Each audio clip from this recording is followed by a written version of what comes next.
This is a Fatal 4 podcast.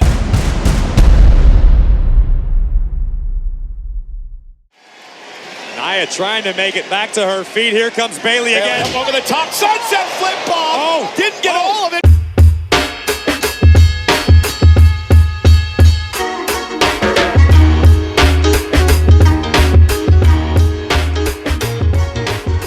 Welcome to Didn't Get All of It.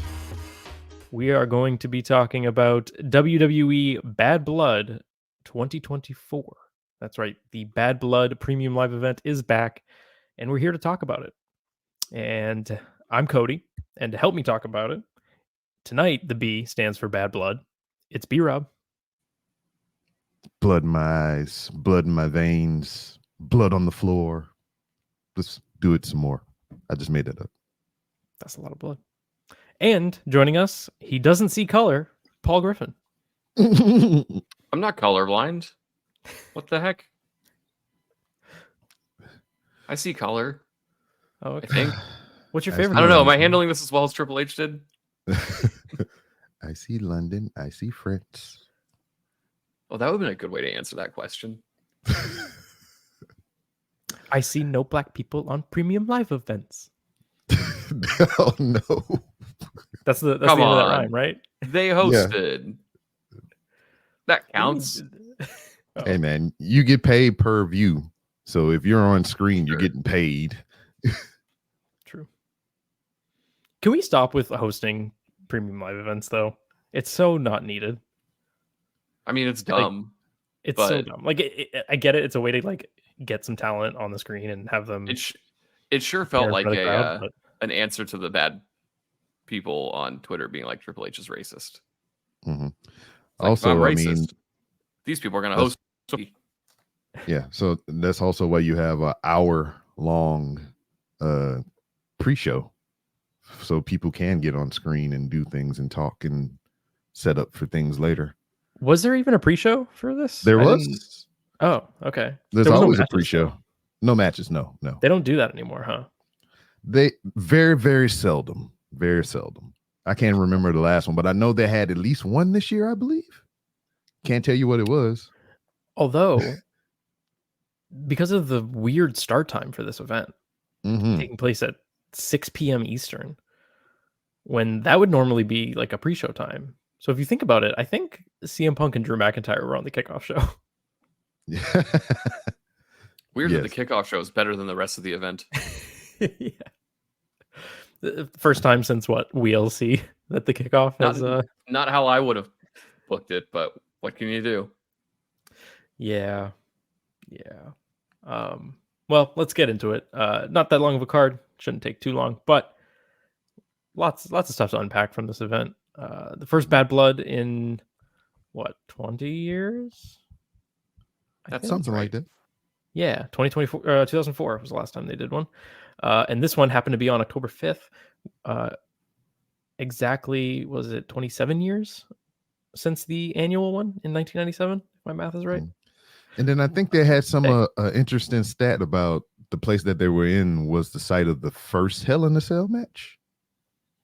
No, that wasn't in Georgia. Bad Blood in your house.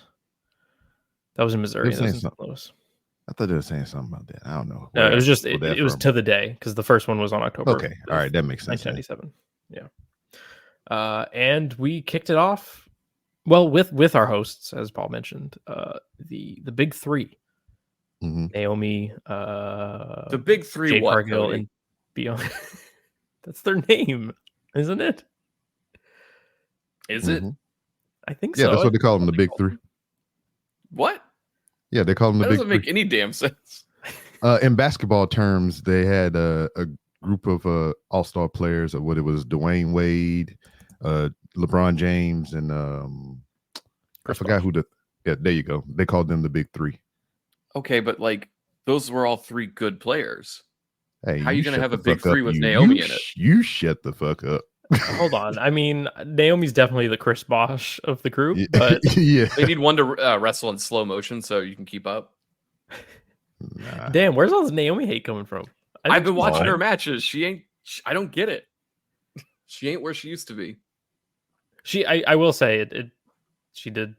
Mm-hmm. I feel like this run has not really lived up to her last run. Her last one was really good. Like her stuff with Sasha and yeah, her last TNA run was good. oh, I didn't watch that, but I know. What's take your word for it. People keep saying that, but I don't know if I believe them. Yeah, it was all the way up until she got beat by Jordan Grace. If you want me to think something in TNA is good, you put them on NXT. Maybe Naomi should have gone to NXT first. Maybe.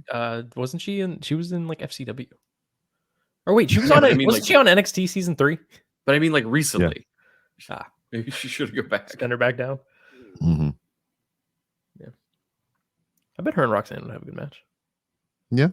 Well, anyway, they welcomed the Atlanta crowd to Bad Blood and didn't really do anything else except set up that we were about to witness the Hell in a Cell match. Mm-hmm. And it made sense why this went first. Because, like, if you're not going to close the show with it, absolutely do it first. You know, plus logistically, you know, raising the cage, lowering the cage, doing all the other bullshit that you got to do. But goddamn, we about to get into it. This was some bloody shit. I agree with you. You're right. Like, if this wasn't going to be last, it absolutely should be first. But it should have been last. It absolutely should have been last. Mm-hmm. In comparison, I can agree wholeheartedly that this should have closed the show. But I understand why it didn't. Yeah, I don't understand why it didn't. I get it, but I don't. Right. Like it. I mean, we know why it did. It did because it's Atlanta, Cody Rhodes, Roman Reigns, obvious Atlanta connection. And that was not why. What happened after the match? Like, it was what happened after. But if what happened after the first match of the night, I bet you would have seen a pop in people signing on to Peacock to watch. You know what? That's actually a really good point. And they could have, like, because Rock did some stuff after the show that they could have just aired throughout the show to like break up matches and stuff. Like they could have shown. Yeah, that's a good point. The Hell in a Cell should have main evented. Give me the fucking book. I'll do it. I'm calling up Paul right now. Paul, give Paul the book. Give Paul a job. Make sure he doesn't have to podcast ever again.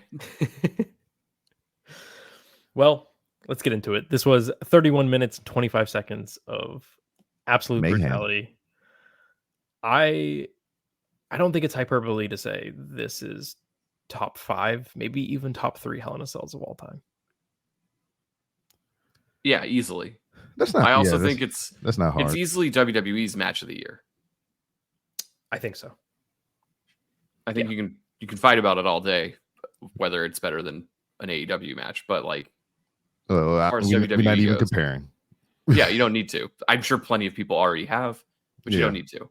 Mm-hmm. As far as WWE goes, this is the best match they've put on all year, mainly because it was so earned. Like, yes, they fully delivered. Especially after that first bout they had, which was kind of like a slog, and the worry of like, can CM Punk physically move his body? That's all been cleared up now, and this match was, I don't know, I would argue one of CM Punk's best matches too. Yeah, not just like of this run, but of his career. I think I liked the first match when a lot of people didn't, but I do think history will look fondly on that match and this whole series in totality. Like 5 years from now, when you look back and see these 3 matches, I think this is one of the best feuds that WWE's had in forever. Say what you want about Bloodline and the cinema and all that, but just a straight up like one-on-one wrestling feud, hatred, rivalry, like from start to finish. This was a masterpiece, and this was the perfect way to cap it off. This was the most earned blood we've had in pro wrestling in decades. Oddly enough, I don't think this is over. I mean, it's gonna be. Yeah, I know. I know there was some finality to this, but I don't know why I feel that way. I can't give you a definitive answer, but I just feel like it's not truly over. If they're smart, they open Raw with Adam Pearce announcing that he's traded Drew McIntyre to SmackDown for somebody else. Yeah, maybe AJ Styles or something. Like, ooh, I like that. Or it can't be Kevin Owens because he just did something. But like, get someone away from SmackDown and keep these two away from each other is the smart way to do it. The idea of them sharing a locker room makes no sense. Right. Yes. That's why I kind of agree with B-Rob's point of it being like, it doesn't feel like it's over because they hate each other so much that like, how can they coexist on this roster? So I would, if they absolutely, want, need to do they could something run like it back at Mania, but like, what do you do after a strap match in a This. Hell in a Cell? Yeah. What do Yeah, you do I after don't- this? I think Punk and Rollins Unless has to happen at Mania. You can't. unless there's a world title involved. If you send Drew to SmackDown and he wins the title, or if Punk wins the title and the other one wins the Rumble, then it's kind of like, okay, at least there's something new added to the match. What Sure. like I know we'll probably get to it later on the card or whatever. It was kind of like of an announcement. But what do you think of later down the road? We do the separation thing like how Paul was talking about. And later on down the line, you get 2 world champions to square off against each other in Riyadh for that big ass belt. I don't think CM Punk's going over there, Yeah. but you know, money talks, and We said that about a lot of people. I think part of the reason he's here in the first place is because he Money. was low on money. Uh-huh. Just so happens he seems to enjoy what he's doing. Yeah. I like Not getting that. the friends. I know that they were like they used practical weaponry in this match. Like they used a Yeah. toolbox from under the ring that had wrenches and stuff you would use to Mhm. put the ring together. We didn't Yeah. have like random weird items that you could stab someone with. There wasn't a Until later. staple gun, which I I mean, there was happy the about. bag. Mhm. Spot. Well, that Drew McIntyre brought us That that bag was- of goodies. Yeah. But But I agree. are you there telling was those me syringes, there they was don't a- have little children under the ring making friendship bracelets? Hornswoggle under there? Just Yeah, I mean, Yeah. he does live under there, you know. It's true, but he's like a 40-year-old man. Mhm. I mean, he got to have a hobby, man. You got to do something to pass the time. I liked the wrench to the skull that they were using a lot. hmm It made They- sense because it was in reach. Yeah, like it wasn't absurd shit. There wasn't Mhm. a board with barbed wire wrapped around it, just waiting under. Like you wouldn't put that Yeah. there in the first place. Mhm. A lot of table stuff. A lot of using Right. the broken table legs to that was stab each Yeah, other was pretty great. Yeah, I had a bad feeling about that later. I was like, we was in the Discord and everything talking about this stuff, and I just kind of felt like somebody was going to do something stupid and like take a bump on the up leg or whatever or some shit. Well, McIntyre kept taking back bumps on the like upside down table, and that Mhm. can't be good. Like You know, there's after sharp those- metal. once it was all said and done, I bet he doesn't remember those.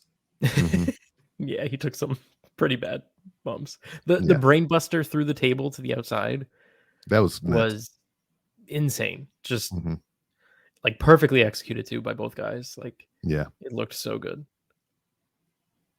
yeah, it was And pretty then- good. The visuals, just Drew McIntyre, like one of the most impressive like crimson masks we've ever seen. Like Yeah, for people who The- don't run the blade that often, this was pretty good. Yeah. I was reading reports that was a shoot. Like he got hit with that toolbox. I mean, sure, but it didn't look He like he seems like the type of person that would like, if you're gonna do it, do it. Just hit You me in the know? head, I mean, yeah. they were weighing in on their punches. It looked like they were actually Yeah. fighting, which was Yeah. also nice. They didn't lock up to start this shit. hmm And just the visual of Drew, like at one point he It's like the Like- Stone Cold effect. yeah, well with the sharpshooter shot was awesome. Yeah. But then there's this one part where he's looking down and then he flips his head up and flips his hair back and the blood just started gushing. Uh-huh. And he had these big wide eyes. Like, man, that was sick. And that's gonna be used in video packages and things like that for forever. Mhm. Which is weird because, like, when was the last time you seen a video package with something like that in it? It's been a while. I wonder if Well, they in try to color, it's bring been a any of while. that back. I Mhm. feel like there's no way this match could have happened under the Vince McMahon era. No. Like the idea that Punk takes a wrench to someone's head and now there's color and the match is immediately stopped so they can stitch him up. Like, Yeah, the blood has returned with Cody. thank God. Except he hasn't got to do much. Yeah, one thing I'll- he's sitting back stage like, what the fuck is going on? That should have been me. I will say too, we talked about this being one of Punk's best matches of his career. I think this is the best match of Drew McIntyre's career. Yeah, I don't think there's any arguing that. I mean, also, his triple threat with Gunther and Sheamus at Mania was very good as well. But singles match, I think this is bar none. This is his best work, and he looked. It also brought the Hell in the Cell back. Like, yes, absolutely. We should not see this for another like 2 years. Right. It needs to be a justified thing. They said it was like the 50-somethingth Hell in a Cell. Like that's that's stupid. ridiculous. There's not one, like 3 of them are good. Yeah, that's it. That's one Hell in the Cell plus for every week in the year. Yeah, we could do a Hell in a Cell podcast. We're not going to. Please don't. But we could.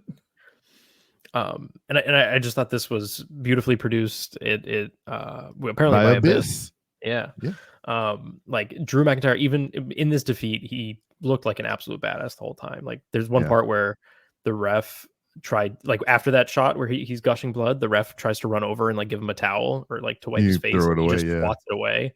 Like just absolute badass moment. And then, he a really cool part, he like tries to, or he looks over at the wrench and tries to make a decision, like, should I grab the wrench or no, let me hit him with the Claymore again. And Punk gets out of the way, and Drew takes one of the sickest bumps I've ever seen on like the edge of the steel steps. Yeah. I can't imagine. It looked like he wanted, it looked like he wanted to go flat more on the top, but like it's because that's what anybody would want to do. Right. Not that makes it much better that earlier in the match, Punk took a white noise onto the steps, which also looked very unpleasant. I also enjoyed, like, I think it was after the table spot where Drew was trying to get the steps into the ring and he just couldn't do it. Like he was selling his back so much, maybe because he wasn't actually selling, but I thought that added so much to the match that these guys I saw people in the Discord complaining about like Punk couldn't get the sharpshooter on perfectly. No, I mean, good. His legs was fun. What do you mean? They're good. So that looks like a real fight. Like, yeah, a real fight where you're applying a sharpshooter. Well, like, I mean, because like I'll even admit, because like when we were in the Discord, I said it on Front Street. I mean, y'all know how I feel about Punk currently, but like, I didn't give my full focus to the match like right out. But like just going back and talking about it and just going over some of the stuff in my head, I mean, it was a really good match, and I can admit that. I think you should rewatch it and see how you feel. I know I have since then, but like, but I'm just saying that on Front Street. This is so good, and it's unfortunate because we're gonna have to talk about the rest of the show. I mean, we don't have to. We could just. I still lean on like this was a good show, but it definitely struggled to follow this.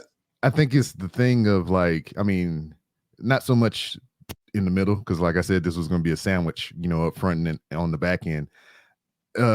If it's the thing like how I was telling other people is like, if you don't like someone or just something in general, you tend to like have those negative feelings and thoughts about something when it's kind of good or above par.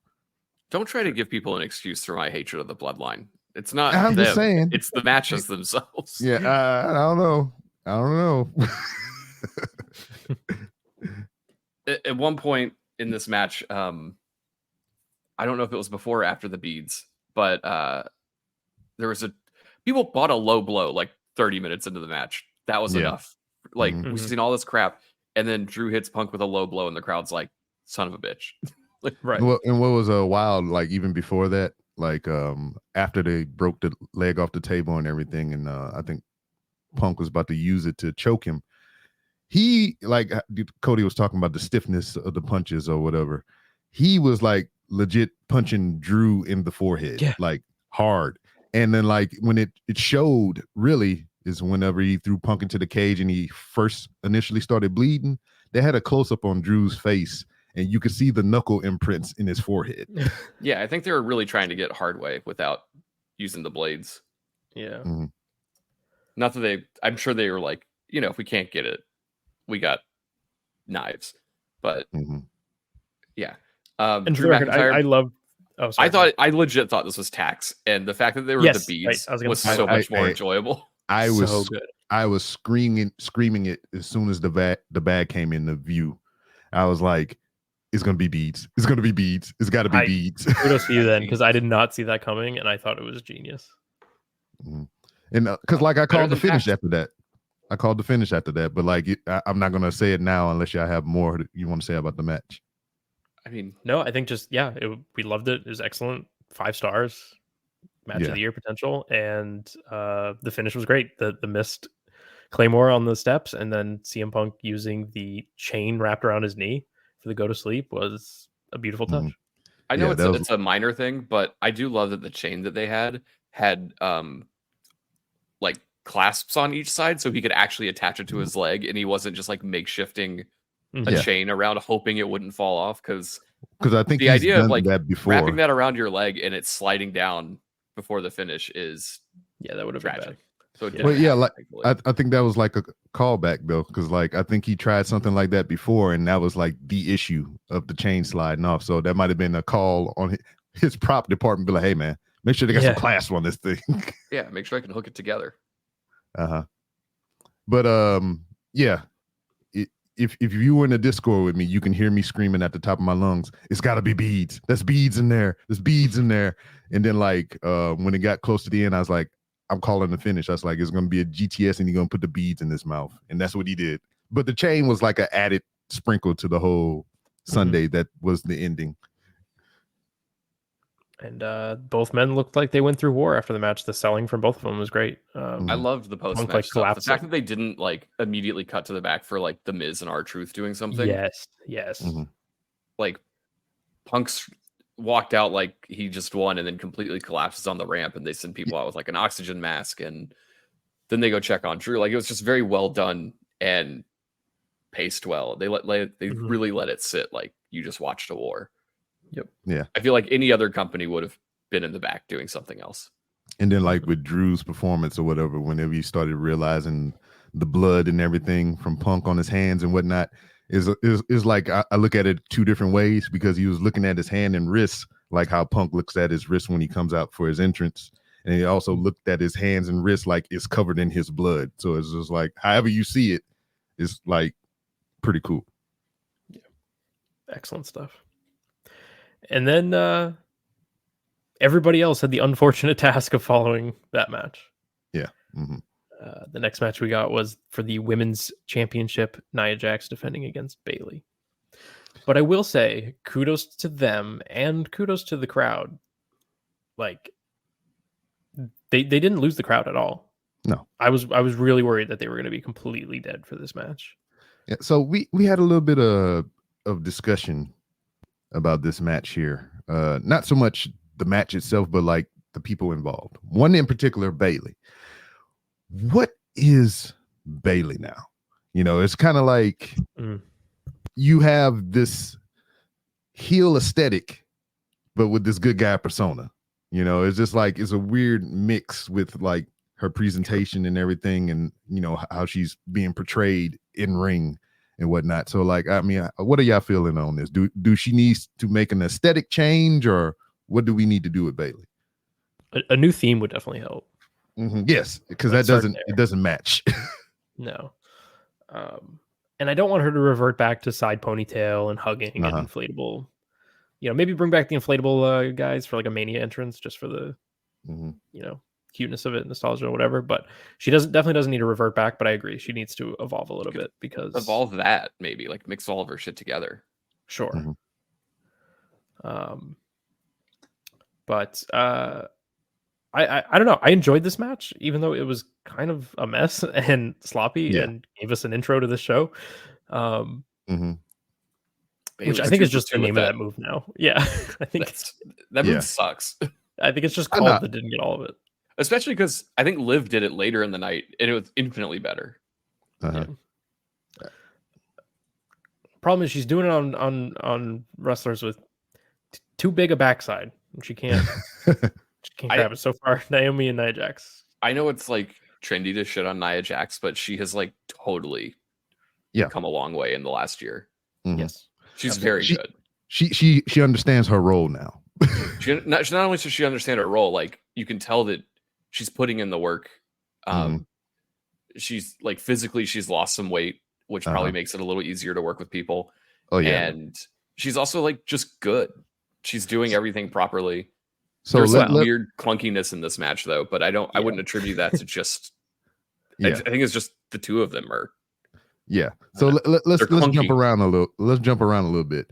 So like it's been known as of late, Bayley's Instagram is popping with her doing a lot of her workout routines and everything, and just dexterity stuff and whatnot. So it's like to see her lift Nia in those two different positions in the match was wild. Like powerbomb position up on the shoulders, like a doomsday device type situation. That's good strength on Bayley. Her Samoan drop on her was also excellent. Yeah. But like you was talking about Nia. I go to the gym and then I look at Bayley's Instagram and I can very much tell you I don't go to the gym. She goes to the gym. Yeah, but like she's using resistance bands while doing bench presses and shit. Like you don't need to do that if you don't want to. Yeah. But like what you were saying about Nia, we get her in the corner doing like, it was kind of haphazard, but like, it's something that she doesn't normally do. She pulled off a Tijeras, a Hurricane Rana in the corner. Yeah. Or whatever. That was very interesting, Hurricane Rana. Yeah. Attempted to. Right. I think it was just weird looking, but it was, effective. It worked. Like the way she had her legs hooked. Mm-hmm. That's that for balance. It played out the way that like you would expect that move to play out. Mm-hmm. Maybe she invented a new Hurricane Rana that she can do. Yeah. Nia Rana.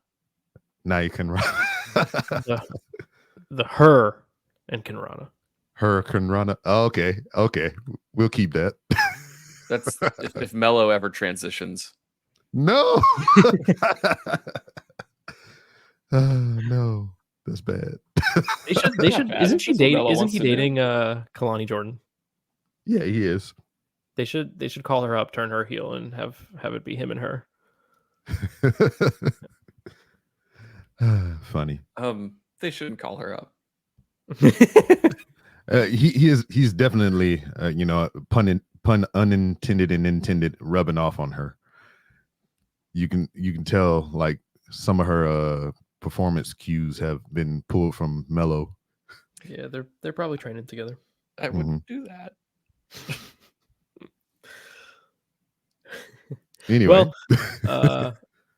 so Tiffany Stratton also was a factor in this match, right? Mm-hmm. She came out at one point, and again, things got kind of messy here. I don't know if missed cues or something. Tiffany, first of all, almost like ate shit on her run down to the ring. If you watch it back, she like tripped at one point and luckily caught herself. Mm-hmm. But I think it's all the briefcase's fault. She gets in the ring and kind of tries to help Nia Jax. There's an awkward ref bump. Nia's down. She thinks she's going to cash in. Nia's like, what the hell? And Tiffany's like, no, I'm not going to cash in. I thought that the ref bump, ref bump was fun.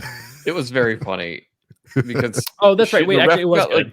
I forgot what actually happened. Between Bayley and Nia. It wasn't she was in the corner and got squished. Like they were battling over her because I think the ref had like tripped or something. And then Bayley kicked Nia in the head and Nia collapsed on the ref. Yeah. She was down administering the count. And Nia did the kick out and threw her over the ref's back. Yeah. And then, shenanigans ensued from there. That shit was hilarious. I thought that Tiffany... the Tiffany tease was very good. Yeah. I just wish they would have done it. But also Nia Jax sitting up like the Undertaker and being pissed. Somebody said that in the Discord, and I was visual. Like, hilarious. Tiffany like throws the briefcase at Bayley while she's on top of the turnbuckle, and Bayley catches it and throws it back at her. And then that just was enough of a distraction, cost her the match. Nia Jax wins and retains. She did the Banzai drop. Samoan drop off the top rope, and then she did the Annihilator. That was wild. Which that looked pretty stiff. So like, what do we do now? Bayley's been beaten. Mm. Nia, that's a good point. I guess you do Naomi, but like she's beaten her. Tiffany's not cash unless she catches in this week. Do you have someone ready to return to start this program? Is there nothing? I did like go back to Bayley. I did like the aside from Nia to Tiffany or whatever. She's like, and commentary hyped it up a little bit as well to like she doesn't have to cash it in on Nia. She has other options, and just like the implication that she could potentially cash in on Liv as well. I think it would kind of be cool because it would take the title away from Liv and all of them or whatever, because they really don't need it to have that feud. But we'll talk a little bit more after our break about this, but it was announced on the show that champions are going to face champions at the next premium live event. True. So I do think we get some kind of similar spot here at Crown Jewel with Tiffany Stratton coming out and in the middle of the Liv Morgan Nia Jax match and teasing like who's she going to cash in on. I guess that's a good detour. And maybe she does. Maybe she does cash in. I like that. I don't know. I like that a lot. But, she could cash in on both and leave with all 3 belts. 3? Oh, right. Yeah, the big Crown Jewel title and both women's titles. Yeah, and like before we go to break, am I clear on my understanding that there's 2 of those big bitches? That's what they implied. Yeah. Yeah, because they only brought one out and they said there was going to be 2 title matches for men and women. So are they going to just recycle the same belt? They're just going to hold it up at the end and give it back. One will have a white strap, probably. I don't know. Right. Maybe it just wasn't ready in time for this event. Real quick. That belt looked kind of nice. What are we thinking? We'll talk about it later. Okay. Yeah, we'll get to it. When we come back, we're going to talk about that belt and then Finn Balor and Damian Priest.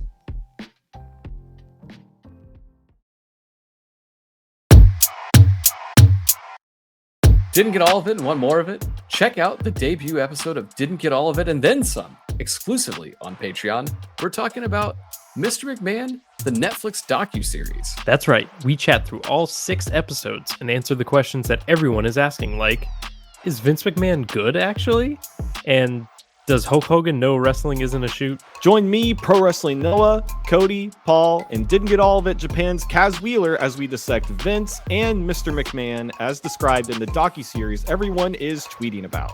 So head over to the Patreon at patreon.com/fatal4pod or fatal4pod.com. Click Patreon at the top of the nav. And if you haven't signed up yet, now's the time because bonus shows are coming at you fast and furious this month. For only $5 a month, you can support the show, for one. Get exclusive access to the Discord, which is awesome, and bonus shows every single month. So again, sign up today, patreon.com/fatal4pod, or just go to our website. That's all you need to know. See you there.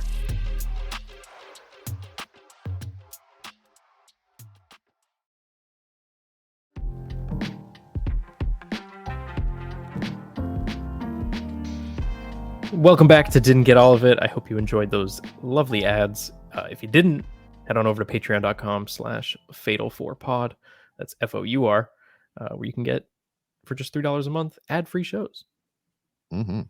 Now we're going to roll on into the next match from Bad Blood, which was Damian Priest versus Finn Balor.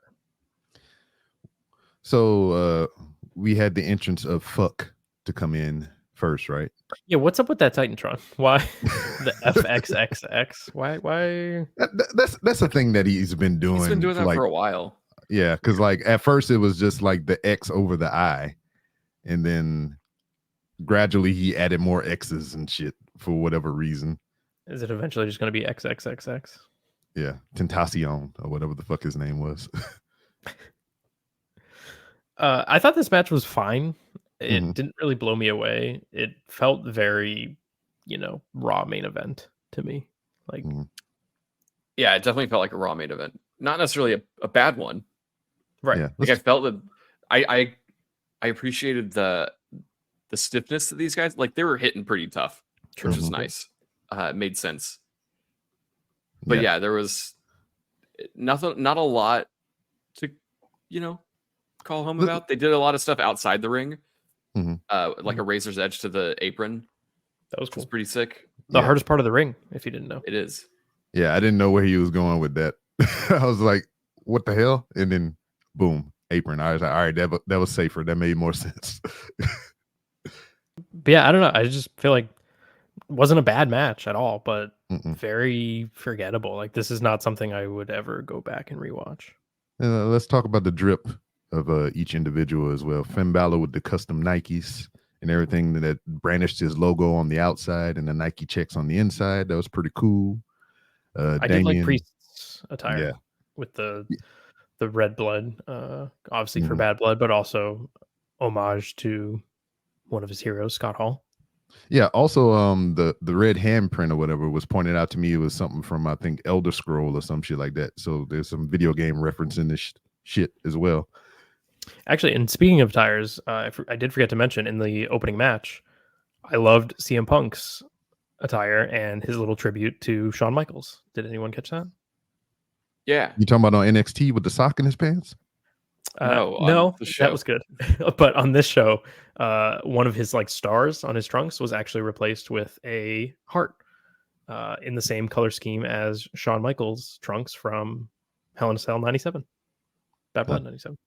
Didn't notice. Didn't stare at his ass like that.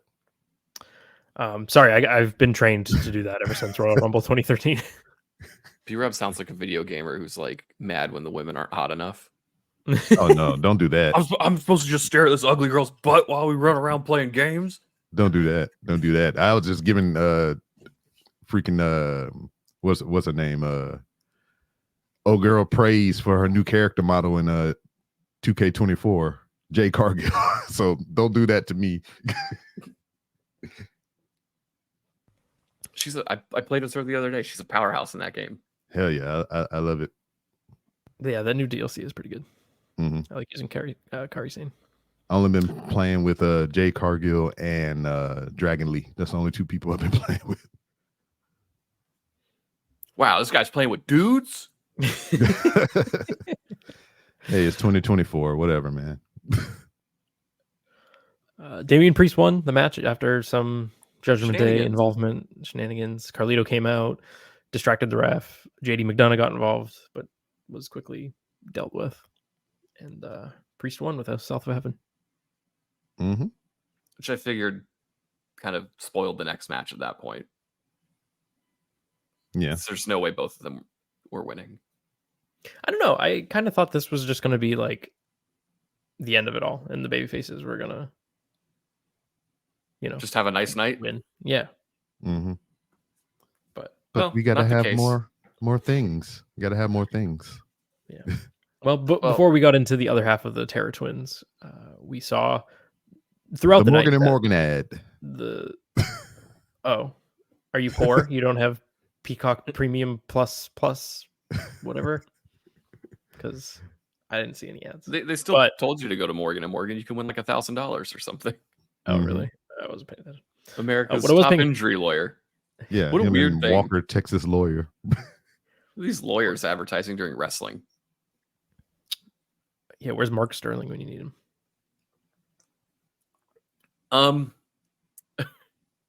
When have you needed him? So all the stars were out for Bad Blood in Atlanta. Throughout the night, they were showing us tons of legends were there. DDP, Tully Blanchard, Jacqueline. A lot of hip hop artists were there. Quavo, Lil Baby, obviously Metro Boomin, who Killer Mike Killer Mike. Metro Boomin was featured in the intro and did the still wearing the stinky clothes from whenever they first initially showed the promo from their stakeout. Yeah, and sitting next to Killer Mike was WWE Hall of Famer Bill Goldberg, who would come into play during this next segment, which featured Paul Triple H Levesque, the chief. What is he? Content creator. Yeah, something like that. Content creator. He's an influencer now. He does TikToks in the back. He comes out and announces a bunch of stats, like largest gate in domestic arena history or whatever. You guys paid so much more money than anyone else. Yeah, I know, that's such a weird stat to be proud of. It's like, inflation. Mm-hmm. I wouldn't call it inflation. This is a supply and demand situation. Demand is high and they're charging you for it. I guess so. But beyond that, he says that we're going to make history at the next Crown Jewel event, which was promptly booed by the live audience, which I love. Yeah, immediately.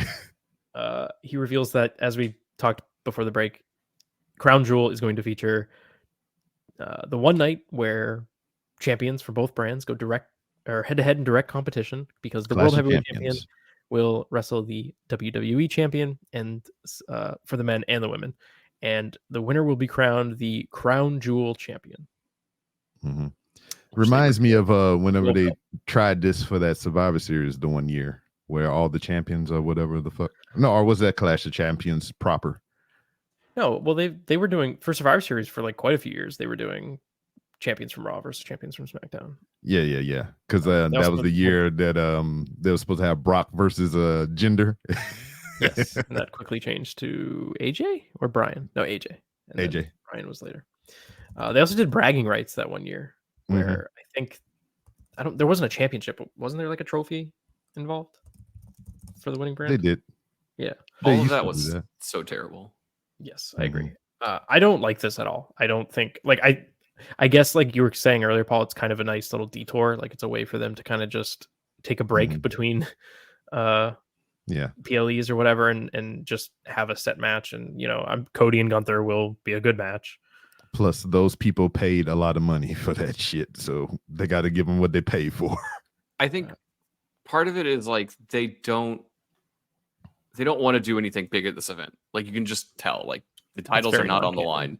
Yeah. So this one is, but they also want to give them something special and give you a reason to tune in. And like champion versus champion is reason enough to tune in. So this is just another like thing. I just think the belt is stupid, because like the belt is truly obnoxious. Someone wins it. What are they going to do with it? Are they going to carry it around, or is it just going to be like that greatest Royal Rumble? Yeah, that Braun Strowman won, and he's just going to hold it up that night. It's that. We're never going to see it again. Yeah, absolutely that. Yeah, that's what we was talking about. Whenever we came out and we seen the Crown Jewel podium, I was like, "It's another belt." I was like, "It's probably the one that Braun Strowman won," and they're going to. That's what I thought it was. I think this belt is ugly in a very fun way. Like I like it. It's so obnoxious. It's huge as fuck, man. Not mad about it. Look at Triple H standing next to it. It's just like so fucking large, even compared to him. It's just so tall. That's the weird thing. It's like AEW's belt. Yeah, but I was about to say bigger. Yeah. Mm-hmm. Like double the size. Yeah, but like, or like that seven. What was it? The Gift of the Gods champion. Yeah, it looks like that, but like also double the size. Yeah, but I mean that's like that country's thing or whatever. We go big over here. You know, like big things and diamonds and 50-man Royal Rumbles, and I wasn't gonna go there, but you did. All right. 16 years of my life spent in that country. I did not enjoy the belt or anything like that, but I did enjoy what followed this announcement, which was Gunther coming out. I'm glad they did this. Goldberg, fuck him. Well, not necessarily that, but I'm glad they brought Gunther out and actually involved him in the show since he wasn't wrestling. I think that was smart. It basically comes out and says he's going to win that, and then he calls out, Bill Goldberg, who I mentioned earlier was sitting in the crowd. And Gunther basically took back what he said on Raw a few weeks ago when he said that Goldberg was his favorite wrestler, and that he was joking and that Goldberg sucks, basically. And Goldberg jumped to the rail, which I was not really expecting, to be honest, because I was pretty convinced Goldberg was done, but they made it very clear that is not the case last night. Yeah, it definitely seemed like they're building towards something. If they're not building towards something, then this was stupid. No. He's from, I think he's like a Georgia boy, so like whatever. Well, yes. Yeah, but that's what I'm saying. Like, I wasn't expecting him to jump the rail. I thought it was just going to be like, yep, Goldberg's just here trying to enjoy the show. But Goldberg ain't no bitch, man. Come on. Well, they did a lot of paying homage over to WCW on this show. Like, they had Steiner and Booker was there, DDP, things like that, which was cool. Are you sure? I think it was homage to TNA. Goldberg would never in TNA. But imagine if he was. They might have actually won that Monday Night War. I don't think so. I've seen he TNA. Just got paid like the rest of them. But yeah, I fuck it. I want Gunther versus Goldberg. Give me that match. Don't do that. I think it could be pretty fun. I think Gunther obviously has to win though. Like Goldberg, I know if he wants to come back and win. We thought that obviously about a lot of things involving that motherfucker, and we didn't get that. But that was under Vince, and I also I would argue that with like one or two minor exceptions, that Goldberg was used properly. Nah, I don't think he should have beaten Kevin Owens for the title, but I think squashing the Fiend was great. Nah, you see that goes back to what that's what I said. It goes back to what I said. Like, if you don't like a motherfucker, you're gonna have those thoughts. No, it was good. Nah. They were all held back they were held back by security, and then Sami Zayn came out and attacked Gunther, which was great. A good way to promote Raw on Monday. Ready for that match. So good segment with just bad belt. Okay, so do we want Cody versus Gunther right now, or do we want Cody versus Sami? Sami. Interesting. Because like, Cody versus Sami sounds fun. Gunther, like Cody, that's a match. Gonna murder Cody. That does. Gunther and Cody seem like a big murky match. Hold up. What if this isn't a long-term thing? What if it's Goldberg and Gunther at the Saudi show? And he does lose to Sami. Oh, I see what you're saying. Okay. Goldberg, Gunther in Saudi. Yeah, like at Crown Jewel. Okay. Yes. Okay. I thought what you were saying in order to get that was that Goldberg was going to somehow beat Cody Rhodes for the WWE Championship between now and then. Want none of, and then now you're talking. You smoking that shit. No, I think. But I see what you're saying. He drops the belt, and then maybe Goldberg costs him the title on Monday. Maybe they do like sending big names there, and if you're not going to get Roman there, and you're not going to get Rock, and you're not going to get CM Punk, and probably not Drew,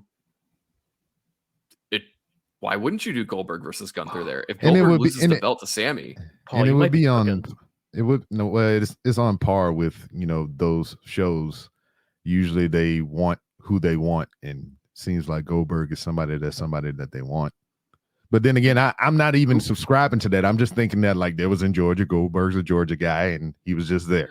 That's how they kick it off. Nah, fuck you and that. I actually think it's a great idea. It gets the belt on Sami for a minute. You get Sami versus Cody, which would be fun. Yeah, I mean, I don't want to. You monkey pawing it. I don't want that. Monkey paw the shit out of it. I want this so bad. No. Here's why I also think this is good because, and we'll talk about it a little bit later in this show, but Kevin Owens' new role in all of this, I think, adds an interesting element to the potential Sami Zayn versus Cody Rhodes match. Yeah. Okay. Yeah, we just fantasy booked the shit out of this. This is so good. I think this is actually very good, and I will be disappointed. Everything minus the Goldberg. I wanted Sami to beat Gunther clean, and maybe they still find a way to do that, but Goldberg involvement does give you the excuse of Gunther was not beaten clean if you want to try to protect him a little bit in a title loss. Calm down, B-Rob. It's going to happen. Fuck that old bitch, man. Sami and Gunther has been a great feud, and there's a lot of history there. And they could run that back at like Royal Rumble or WrestleMania even as like a marquee match with, Sami being the champion this time. You know what's even more interesting now that we're talking about Sami versus Cody with the Kevin Owens turn is that Kevin Owens turned on Cody because of his helping of Roman, which Sami's about to do. Valid. Ooh, he is, isn't he? Because he's going to be in War Games. Right. Supposedly. Oh, man. We're making cinema here on this podcast, folks. Yeah, this is very good. Someone needs to call up the content creator, Triple H, and make all of this happen. I don't know if we need to. It sounds like he knows. He might be onto it. So he's listening. Everything minus the Goldberg. We good. Sorry, you're getting Goldberg. Man, fuck that dude, man. Oh, don't be mad at Goldberg for getting paid. He's the one who's going on a tour of duty over there. Man, fuck that dude, man. You know what match I really want to see is Goldberg versus Chris Jericho versus Samoa Joe versus CM Punk. Versus Matt Hardy's versus I would explode. Are you playing 2K24? Hang on. With Don Callis in the corner of Goldberg. And doing commentary. Of course. Now I would watch Versus that. Brian Booker T on commentary. No. You keep And Brian special Keith out guest of that. referee Trick Williams. Oh, what? Nah, I have nothing yeah. against Trick Williams. Nah, it's Booker man. T. It would be Booker T. Nah, so I wouldn't enjoy that match because the high probability of bitches getting hurt or dying would be very high. So I'm fine with that match. Book it. Yeah, I don't think so. I think they're all going to go in there, work real slow, and be safe. Anyway, we were supposed to be talking about a women's match right now. Yeah, we are. So Rhea Ripley versus Liv Morgan for the Women's World Championship with Dominik Mysterio suspended at ringside in a shark cage. So Hanging at ringside. So when we put him up there, I noticed like his gear was all weird and shit. I was like, why is his jacket like that? And then it would be paid off later. I didn't even notice. Yeah, because like I was like that. I thought a lot of this was weird, but that was not something I picked up on. What I thought was going to happen was because Rhea Ripley made her entrance and she brought out the WWE Shop.com Dominik Mysterio toilet paper, and she funny. left it in the cage. And I definitely thought we were just going to get like Dom was going to throw that. He's going to TV the match. like basically like a ROH streamer and shit. Yeah, and like it was going to land on Rhea, and then she was going to be all distracted, and then Liv was going to win because of that. Because Paul, last week you said someone always throws something or drops something in the ring in a shark. Well, somebody did drop something from the cage. True. Maybe not something. Yeah, that was one. This wasn't what I expected, and I think a detour for Liv will be very good because, yeah, the match itself was weird. I thought it was pretty good because like it was more divisive. Lately. It was more divisive. I mean, she fucked her leg up and worked her leg the whole match. So I mean, it makes sense for the smaller person to chop down the bigger person. Yeah, but it made Liv you don't want to see Rhea more credible. selling that much. Dog, she did a fucking sunset bomb from the apron to the barricade. She was fucking. She got all of it. Yeah, she's fucking Rhea up. She is the champion. You got to make her look credible. I don't know. The whole point of her championship reign is that she's not credible, though. But you were yelling before this that she needs to be the champ and be credible, and that's what they did. And now you don't want that? What are you talking about? Who are you talking about? You. I didn't say that. The whole point of her title reign is that she's not credible. No, we ain't talking about it. We just talking about the lady in general. She's very good. Yeah, and that's what you've been yelling. Let her be good then. Yeah, she's good at her role. And that's what she was in this match. Yeah, but Rhea Ripley is being utilized poorly for someone who is like their top star. I just think these two don't have chemistry. I hated their SummerSlam match, and I thought this was dreadful. I just think I've liked Liv Morgan matches, and I think Rhea is obviously very good, but for some reason these two they don't click. There's just something off when they're in the ring. I don't have a problem with what you're saying, B-Rob, like the psychology aspects of it. Like it was finely produced, but they just something. These two are like the definition of then the bell rings, because some of the story has been mostly good, but these two just. I think you don't need this pairing together. I think individual match of the night. No, I'm not saying that at all. No, I think the pairing might be off. I think these two would be better served, just away from each other, just doing their own things separate of each other. That's what I'm saying. But like they're good on their own, and I think they're good performers, but they just. No, I'm saying because like people don't click. Well, they did good here, but it's just like putting them together is just like you want to see one over the other, depending on what side of the fence you're on and whatnot, and just putting them together, it just doesn't mesh well for people and whatnot because you don't get what you really want. This isn't a favoritism thing. This is these two don't work well together, and this match was good. Running its course. This match was not good. It was not good. This is crazy. This is the craziest B-Rob take I think we've had on this show. This was clunky as hell, and crowd was not into clunky. it. Yeah, it was clunky because she had the fucked up leg or whatever. But a lot of the stuff on here it was good. Like the only thing that I disagree with, and I guess it would kind of serve to Paul's point a little bit.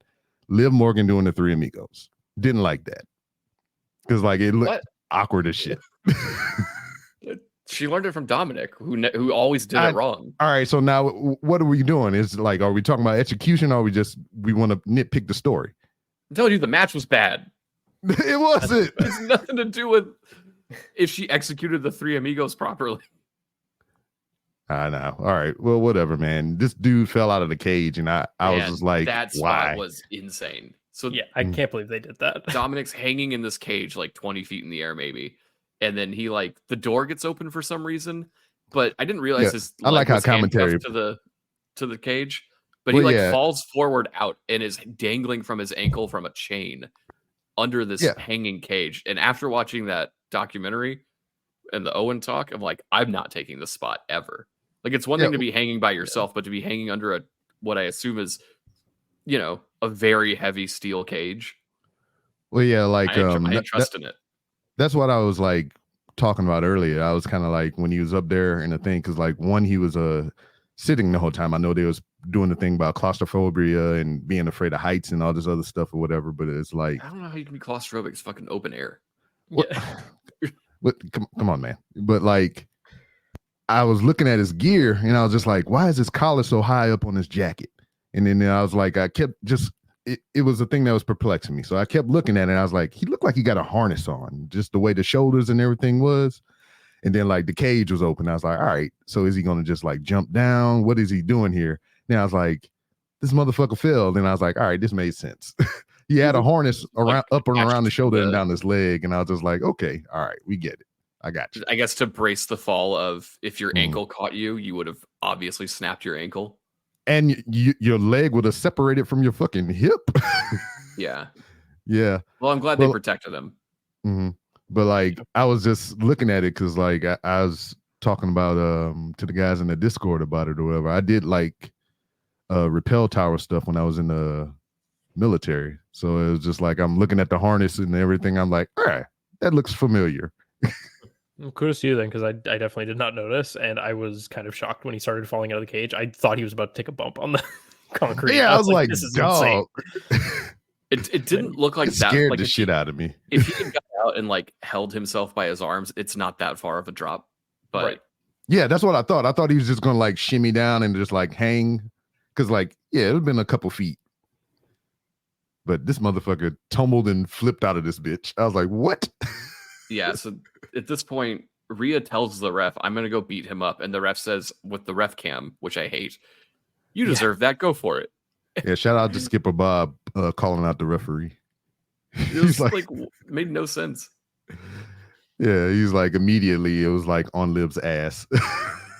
So as she's beating up Dominik with a kendo stick, Raquel Rodriguez shows up, or Gonzalez, depending on who you're talking to, shows up to no reaction whatsoever and attacks Rhea. Yeah, this was bad. Choke slams her in the ring, and then Liv pins her. And then the it wasn't that. So that's the thing, is that clearly was supposed to be the finish, was going to be that the ref is distracted by Dominik Mysterio hanging, and Raquel sneaks in there, powerbombs Rhea, Liv pins her 1, 2, 3. Someone somewhere missed a cue, because the ref clearly saw it, and you could tell just was like, well, I saw this. There's no I have to call no way around it. Plus, I have a fucking camera on my face. Right. Yes. So they absolutely had to call the audible, and I mean, no harm, no foul, because the result still ends up with Liv Morgan holding on to the title. But yeah, this was horribly executed. The crowd did not give a single fuck. Raquel Rodriguez is not good. Like, she did 2 things and they both looked terrible. I'm not worried about that so much. I'm intrigued to see an extra character involved that we haven't seen in a while. I think it'll be cool. Like, if they put her in the Judgment Day as well, that could be very interesting. And that was the and question. You get a tag team out of it. Yeah, that was the question that was brought up when all this was going down and everything. Like, what does a post Judgment Day look like? It's this. This is the no. Day. I'm talking about like when all this is said and done, because this group can't go forever. But like, says who? Look at the Bullet Club. All right, that's different. No, That's it's way not. different. Finn Yeah, it Balor is. was part of that too. Yeah, nah, it's different. It's a freaking group system over there in Japan. It's totally different. Rhea But, like- and Damian put it back together with Edge. Nah. No thanks. I think I mean, a post Judgment do you Day think- looks like Carlito retires, JD McDonough like flounders in the mid card or gets released. Finn Balor becomes face again and just does Finn Balor stuff until he retires. Liv Morgan turns face again. Yeah, because during the the go back just a quick second, like we were talking about a lot of this stuff during the Priest and Balor match or whatever, and like commentary brought that point up as well, and I kind of agree with it. Finn has not been the same post Universal title injury, and it's just like I want like main event picture Finn Balor back. Well, I don't know if you're going to get it. I would say he hasn't been the same since he fell off a top rope. Well, yeah. But That's Yeah, true. I think that did more damage to him than anything. Demon Mhm. Balor has always sucked anyway. So Oh no, come on now. You like the Boogeyman. Don't do that. yeah, because the Boogeyman's good because the Boogeyman is always that way. He's not a dude who just puts on paint and then all of a sudden What's becomes that? super strong. So you like him because he does the thing that I say old people should do. He's used sparingly and he's used not a lot. those mean the same thing. Also, the Boogeyman ain't used at all because he don't fucking play wrestling no more. Yeah, a lot of people should take those cues. Nah, he still wrestles though. Speaking of cues, I think that is our cue to take the last break of this show. And when we come back, we are going to be talking about some cinema. And Cinnabon? Oh, I wish. No, we're going to talk about the main event. We'll be back right after this. Cinnabon would be more satisfying. Hey, folks. You enjoy the Fatal Four talking about some real nerdy stuff? You enjoy me, Pro Wrestling Noah, talking about video games? Well, what if I could talk with Fatal Four members talking about video games? Me and Paul Griffin just did that on the inaugural episode of Squared Circle Strafe multiplayer that you can get access to through our new Patreon tier, Fatal 4 Plus. That's right. We talked a ton about Star Wars Outlaws, actually. And why does everybody hate Ubisoft? And how much we love Final Fantasy VII Rebirth and various mini games, and especially stuff like Queen's Blood and Paul's beloved Kessel Sabak in Star Wars. I would win a Millennium Falcon if I was playing this in real life. Yeah, watch out, Lando Calrissian. Hear all of that whole conversation, which I think was a lot of fun that we just had, if you support us on Patreon. And you also get access to that stuff, various other Fatal 4 podcasts like the Vince McMahon docuseries episode that we're about to do, potentially episodes, and access to our Discord. So just sign up at the Patreon, patreon.com/Fatal4Pod, and sign up for the Fatal 4 Plus tier. It's $5 a month. You get all that, plus the bonus shows, and then some. And we got a ton on the way, so come join us.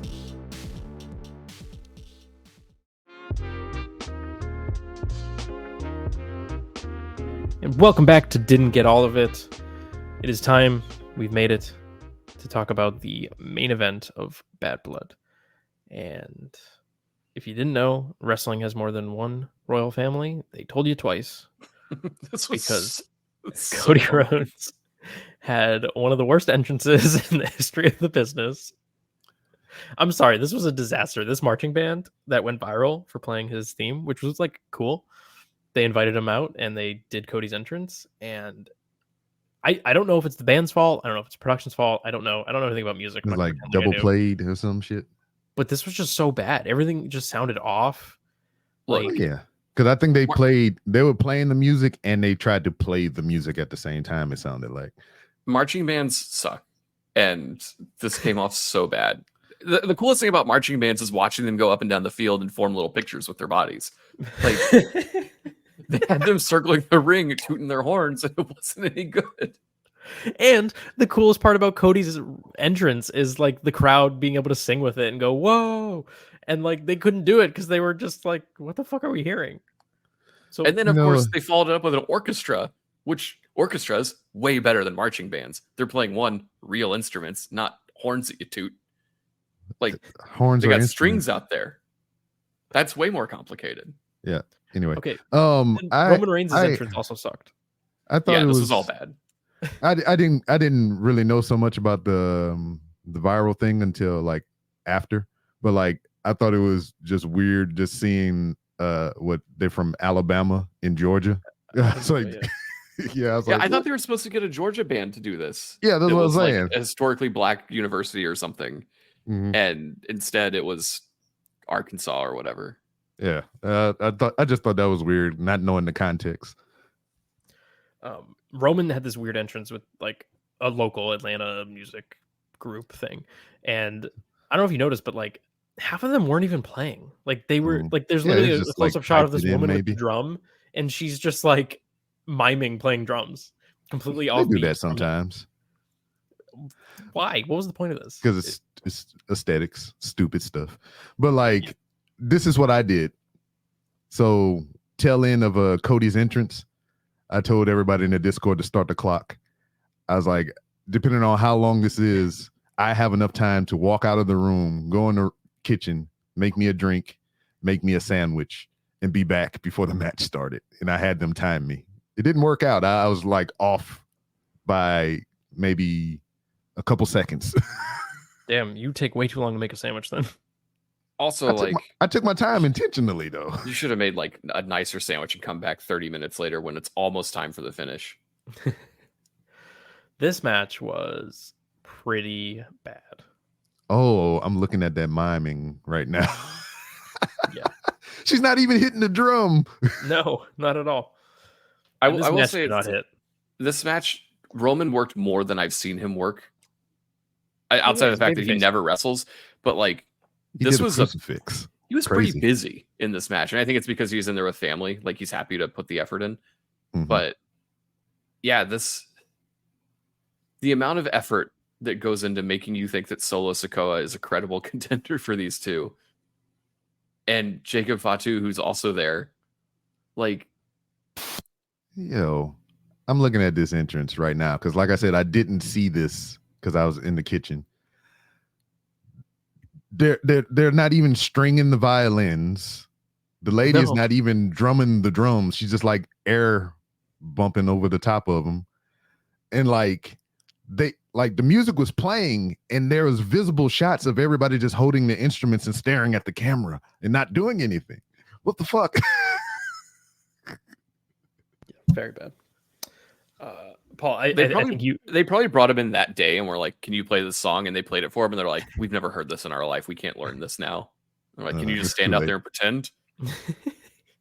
You're already here. We already had a march. Don't worry, we're sending a marching band out, so the bar is low. Paul, I think you akin this match to a house show match, and I think that's this was a perfect way to describe it. They had to, like for some reason they had to go 25 minutes, but like it was, is he going to get the tag? No. Is he going to get the tag? We stopped him. Like that's all it was with some moves and beating down Cody. Man, Cody Rhodes looked so fucking weak in this match. I thought even post match he looked terrible. I thought when he ever had that first tag opportunity or whatnot, that Roman actually stepped down. I didn't really catch like right away that he got pulled off the apron. I was like, oh no. Yes. I thought that too. There was a spot where I don't know if it was Solo or whoever, but dragged Roman off the apron, and because of the camera angle, it looked like he hopped down, and I was like, are you fucking kidding me? Are they really turning Roman heel again? I would have liked that better because we could have moved to the finish quicker. It also would have been very funny. Mm-hmm. This match, I don't even think it ever got good. Like sometimes these Bloodline matches have a very slow build, and then all of a sudden a bunch of cool shit happens, and it ends up being fun by the end. It never got there for me. Solo is Roman Jordans. Solo doesn't have it. He just doesn't. Jacob Fatu is not ready for this position. I'm sorry. He's like, yeah, he can do a cool jumping moonsault. He's not good. He there's nothing else. Like it's all flash, no substance. And Cody looked terrible, got his ass beat. Roman, whatever, he was fine, but this match went way too long. It was boring. nothing cool happened except for Cody's splash through the table. That was the one moment in this match. All the other 25 minutes, garbage. Yeah, Cody took out Fatu late in the match with a splash through the table. I thought he was going to do a moonsault, which would have been cooler. Well, let's be a little more safe for what we can do. It was close. Like he could have made it, but then the Tonga Loa and Tonga. That's the only thing we were waiting on. I mean, more or less to get to the funny business of the whole thing. Donkey Konga, all that stuff came out, and my whole thing about it was like, I am ready to see them come out there, and I'm ready to see what Tonga Loa fucks up. That's the only thing I was waiting on. I ain't waiting 25 minutes for it. They came out. Solo got a spear. Then there's a guy in a hoodie at ringside, and he attacks the Tongas. And he was like, "It's gotta be Jimmy." He takes off his gear, and it's Jimmy Uso, and he's back. He's realigned with Roman, and they acted like this was a big deal. But like, let's not forget that he never left Roman in the first place. He just got hurt. He was always aligned with him, even after the Usos like split. Yeah, and I think he only left because Roman was gone, right? Because I think he was like injured or in a rehab, maybe. I don't know. Well, no. I'm talking about like on screen. Did they? Because like I think they never broke up on screen. Yeah, because I thought the thing was like Solo started being the tribal chief type thing or whatever, and Jimmy. Oh yeah, Solo beat him out. Yeah, like Solo kicked him out of the bloodline, but Roman and Jimmy never had a fallout. Jimmy was supporting of Roman, and that's why he got kicked out of the bloodline. Because I remember the thing when like he beat up AJ because him and Jimmy was beefing backstage, and he was like, "You out of the bloodline when we say you out of the bloodline," or some shit like that. So that's what I was thinking about. But yeah, all right, cool.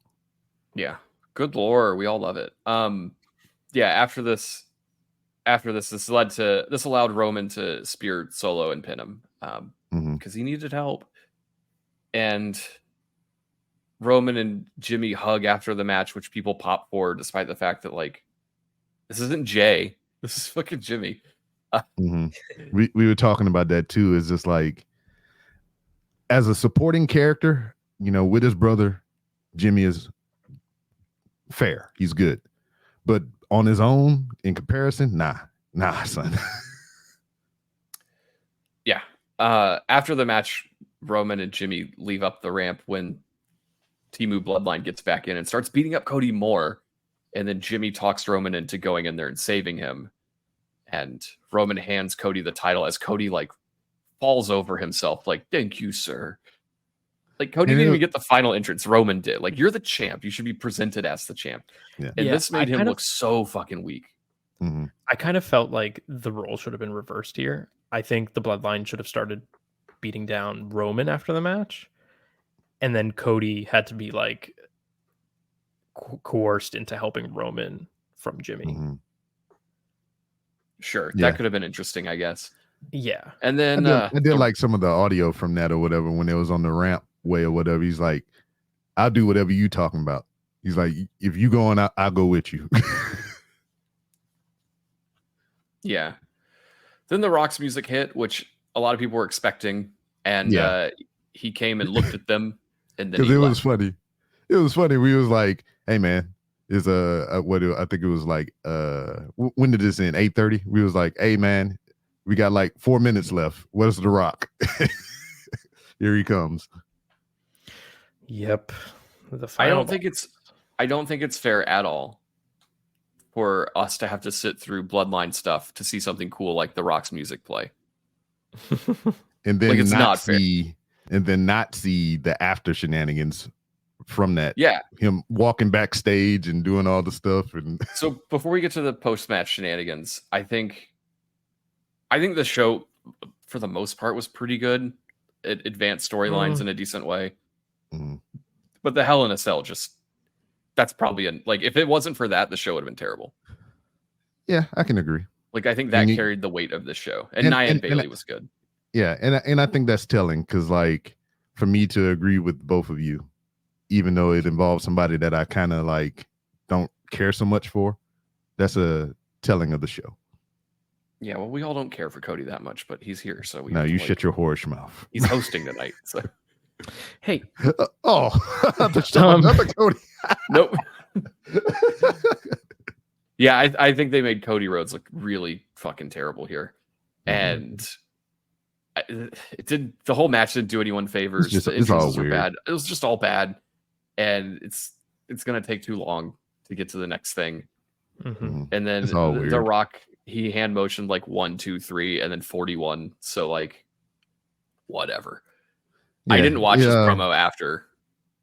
Yeah, he was just talking a whole bunch of shit, but Yeah, it was just so like after he pointed out- went live on Instagram. He didn't. Yeah. This didn't take place on the show. So to the viewing audience, all he did was come out and count down to 3 and walk away. Well, nah, he was saying, you know, all three of you in the ring are dead. That's the motion. Okay, cool. Glad he flew out to Atlanta for that. And then, yeah, he cut some Instagram live promo. I did not watch it. I can't comment on it. But there was a whole bunch of post-curricular activities that we can get into a little bit. Yeah. I want to complain about their post show because the last several shows they've been doing, the post shows have been really interesting where it's, you know, a panel talking about what just happened, some angles maybe happening, some interviews, and then they do the press conference like sprinkled in. This was just a press conference, and it was a bad press conference. Mm-hmm. I don't know why they went back to this format, but they started it out with Liv out there, and she was like cutting a promo, and all the wrestling journalists were asking like the dumbest fucking questions in the world. These are dreadful. They're honestly embarrassing. Like, Damian Priest, do you want to win the world title again? Like, great question. Great fucking question. If we were ever invited to this and they're like, here's the questions you have to ask, I would tell them no. I would rather buy a ticket than get free tickets and then go in there and be like, hi, so-and-so from this place. Do you like wrestling? I don't think they're given questions. I honestly think they are given free range, and they're This just is what the they nerds ask. are just I don't doubt it. Yeah, because like the post wrestling guys get kicked out of these all the time for asking real questions, and I think these people they're afraid to lose their access, right? And because like there's some Denise or whatever questions. needs to get a shitty interview on a podcast with, you know, Raquel someday. I would say I say Denise's questions are the best of those type of questions. Like, she's not hitting like getting hard hitting questions, but she's at least asking questions properly and getting answers that are somewhat interesting. I do Whereas feel other like people are literally just like, yeah, do you like having matches? Did you enjoy tonight? Was it fun? Like, what the fuck is that? That gets I do feel like that I don't want to spend all this time criticizing the wrestling journalists. At least Denise's questions are like, they're dumb, but she finds a way to get the people up there to like speak a little more human. Yes. As opposed to being like, I won, I'm the best, see you later. Right. And then there was one legitimate question, and I'm sorry, I don't know who asked it, but Triple H was asked, you know, his thoughts on the lack of representation on PLEs. And then Triple H gave probably the worst answer you could give, besides just saying, I don't like certain people. There was a worse answer. I think it's weird that like we had two people. Triple H did come out and mention that Cody couldn't make it. And I'm like, that's weird. But they had like all these softball questions for the talent. And the moment Triple H gets up there and like, yo, where are the black people at? I'm like, hang on. You had this in your pocket. You couldn't be asking anybody else something interesting. Like, did you see the Vince McMahon documentary? Or like just anything that's like, surely there's something you could ask Liv Morgan that's better than like, how do you feel about Raquel helping you? Right. Yeah. Or like Damian Priest, do you want to win the Rumble? And he's like, I don't know, man. Let's see what they book for me on Monday. Which was like basically one of the responses to his question. It was like, what do you want to do next? He's like, I don't know, man. I'll find out when I get to work on Monday. And yeah, Triple H, he said he doesn't see color, and he just books the best talent and all that. Now, B-Rob, maybe you can comment on this better than I, but I do think that that is a not great answer, and you Nope. can look directly to their WWE champion for a better answer, because Cody was asked kind of a similar question at an AEW press conference once, and Yep. he said that he used to say he doesn't see color until his wife told him that then he doesn't see her experience. And I think that's a brilliant answer. And I think, Mm-hmm. I don't know. It's also acknowledging his growth as a human Yes. at the Yep. same time. Like, I was wrong before. I think the people that say that, for the most part, they don't mean it in a way that it comes off. Yeah. Like, do I think that Triple H is purposely not booking black people on his show? No, I don't. Mm-hmm. I think that and I wrote up a whole like fake response in the Discord, but like a proper answer would have been like, we're really focused on these stories and this is who's involved with them right now. And we're going to we're sorry that it came off this way. That's not the intention, but we'll be evaluating that as we move forward. Yeah. And instead he's like, I don't see not color. I like book that. the best talent. And I'm like, you don't book the best talent. The Street Profits are like floundering on SmackDown. Yep. If you're going to say it's a talent thing, why is Montez Ford like begging for attention, doing flips off ladders and shit? So like, it was a bad answer. I don't understand why he hasn't been sent to Sensitivity like, training. just basic speaking Media training for this sort of training? thing. Yeah. Like these are obvious questions you're going to get that have very easy spinnable PR answers.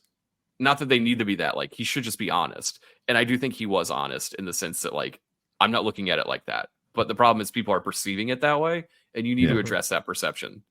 Yes. It reminds me of whenever he said that shit about Paige. I forgot what he said about Paige. When They asked about the belt, right? Yeah, she might have some kids out there that she don't know about or some stupid shit like that. Just gross. I mean, he's still like a 90s kid. Like that's still like his DX persona is still in him, but I think Sean is almost grown more than that guy. Oh, for sure. Yeah. I hope that after that answer, like maybe Cody Rhodes is like, hey, I man, hope somebody pulled him to the side. Yeah. Yeah, right. let's get this sorted out quick. I mean, they don't need that. It'll be telling after, I guess. How do you think the turnaround will be? You think we give them till Crown Jewel or after? If what? You know, just like noticeable changes in the booking. I mean, as far as what do we call noticeable changes? Like, I'm not sure what the actual problem is. And it's weird because, like, you know, I get it as well because, like, other than the Street Profits, who of us, you know, and I speak about people that look like me, needs to be in the main event scene right now? I can't really think of nobody outside of NXT. There's that's no just one at NXT. The problem is it's not just like what color the people are. There's a lot of people that just aren't main event ready right now, no matter what. But it's not like that. Is that the complaint that's going around on Twitter? Is like there's not enough black people in the main event, or is it there's not enough on the show? On the show, in which case, but they're. I don't know. I guess these people aren't watching the same shows I'm watching because shows are wildly diverse. Yeah, Carmelo Hayes is booked far more than he deserves to be on SmackDown every week. That's the thing is I think the main, so, you know, what sparked all this was a tweet that went out talking about how there hasn't been a black male wrestler on a PLE in a singles match in like since SummerSlam 2 years ago, I think, with Bobby Lashley versus Austin Theory. And it's like, that's fair. Okay, it's a fair criticism. That is fair, but it's also like you're also excluding all the black women that have been featured. You're also excluding R-Truth doing big things on PLEs. Like, I get it. Like, I agree representation is important. And I think that there's something to be said there. But at the same time, like, if it's not their story, it's not their story. Right. And like, but he's the guy who makes the stories. But like, I could see Xavier versus Kofi on a PLE when they get there. Sure. Yeah, when they get there. But like right now, there's nobody. Yeah. There's like, could they have put that ladder match that was on SmackDown on this card? Maybe. Yeah. But like the card is not, it's just, they're doing these tighter 5-match cards now and not everything can be on it. And I don't think there are any black superstars right now that are at that level. Just not you know, it just, like Montez Ford, sure, he could be a huge star, but he's just not in that position right now. So I don't know. I see both sides of it, but if anything for Montez, his future relies, I believe, on the Money in the Bank. Possibly, maybe way down the line, once we clear off the field, a Royal Rumble win. I mean, that also excludes all the NXT talk, but I think Shawn Michaels gets more credit for that than Triple H. Yeah. Regardless, if Triple H was like, I got a problem with black people, the first thing he's going to do is tell Shawn Michaels to stop pushing all of them because he doesn't want them called up.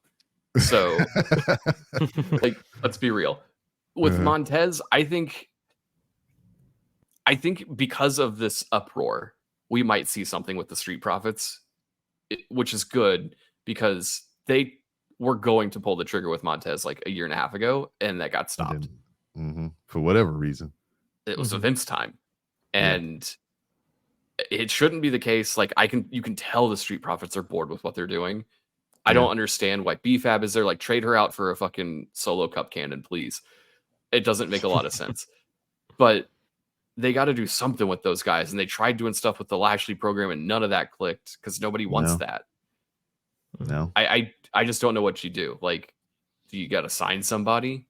Like, do you just got to book some matches that aren't going to get over because the talent's not elevated enough yet? Yeah. Right. That's the problem. Because that's the problem you run into. I mean, you just start throwing them in piecemeal shit or just things to appease people, and it wind up not being good, which will lead to more complaints.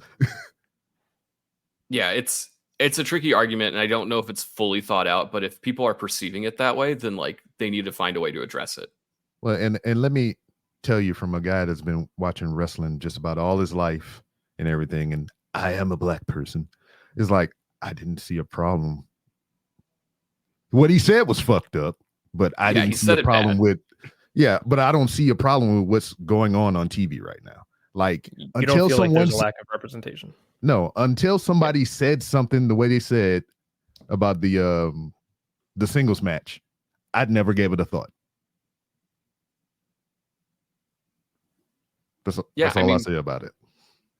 I don't think there's anything else we can say about it, but I'm sure we'll see some changes because I assume that's something they feel they have to address at this point, especially because they got called out. Look what happened to Ugly Sonic. Ugly Sonic went on to be co-star in one of the best films during the COVID era. Yeah, that was a pretty good movie. Ugly Sonic's the best. They should let Ugly Sonic have a singles match on a pay-per-view. And honestly, like in the current state of WWE, I think the best way to solve this is to call up Trick Williams, because I feel like he is the only black male wrestler they have right now that could be at like that star level and to justifiably put him on a PLE.